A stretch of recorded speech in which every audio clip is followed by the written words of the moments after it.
list. Now, viewing ADHD as this neurogenetic or neurobiologic disorder of self-regulation brings with it some very important insights I would want you and families who I counsel to understand, not the least of which is this one. This is ADHD writ large. It's always now. ADHD is, to summarize it in a single phrase, time blindness. People with ADHD cannot deal with time. And that includes looking back, to look ahead, to get ready for what's coming at you.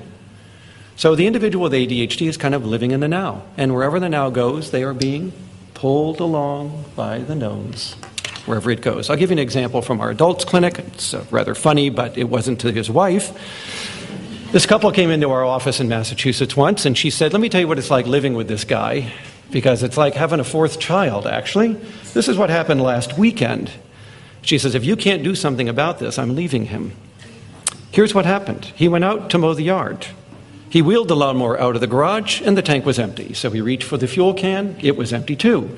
So he threw it in the back of the Ford Explorer and headed down to the little Quickie Mart. And while he was filling up the gas can, his buddy pulls in his Ford Explorer and says, "You know it's opening day on the trout stream.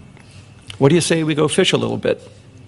And so the guy hops in his buddy's Explorer, and they go fly fishing. And they are out for 6 hours. And then they get thirsty and decide to stop off at a pub for a beer. So now they're at the little local tavern. This is a true story, by the way, because within an hour, the state police had found his car still running in an open gas can at the Quickie Mart. And he finally wandered home at 4 o'clock in the afternoon. Do you see what happens? Doesn't matter what your plans were, what your goals were. The now is more compelling than the information you're holding in mind. And you will get pulled along by the now. You are time blind. Because if we had to summarize in a single sentence, what is the purpose of the frontal lobe to humans? It is to organize your behavior across time in anticipation of what is coming at you, the future. So ADHD creates a blindness to time, or technically, to be more accurate, a nearsightedness to the future.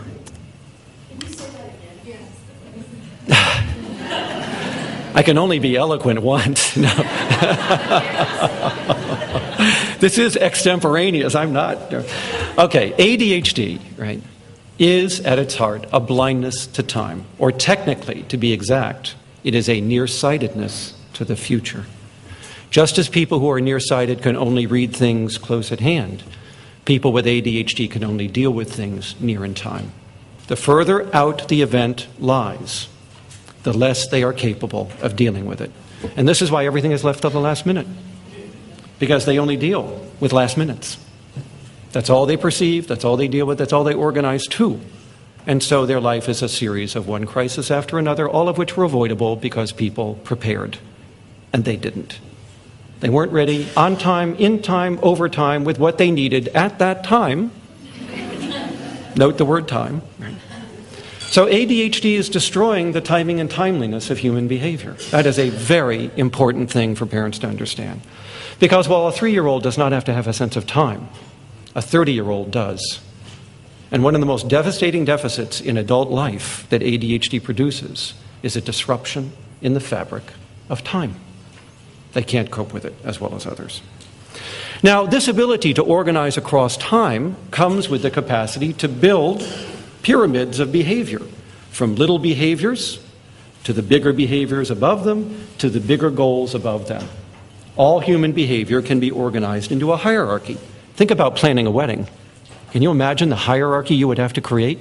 The decision trees, and when they would have to be done, and when you would have to book the church and get the minister and get the flowers and book the reception hall.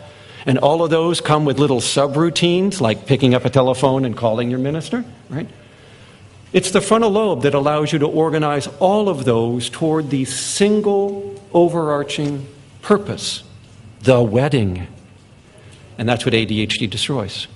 People with ADHD cannot hierarchically organize behavior. And so they are accustomed to dealing with behaviors in little fits and starts. But they can't glue those together as well as others to create the bigger goal to the bigger goal all the way up. And that's why you see a short attention span. It's not really a short attention span. It's It's the inability to organize behavior across time into a hierarchy.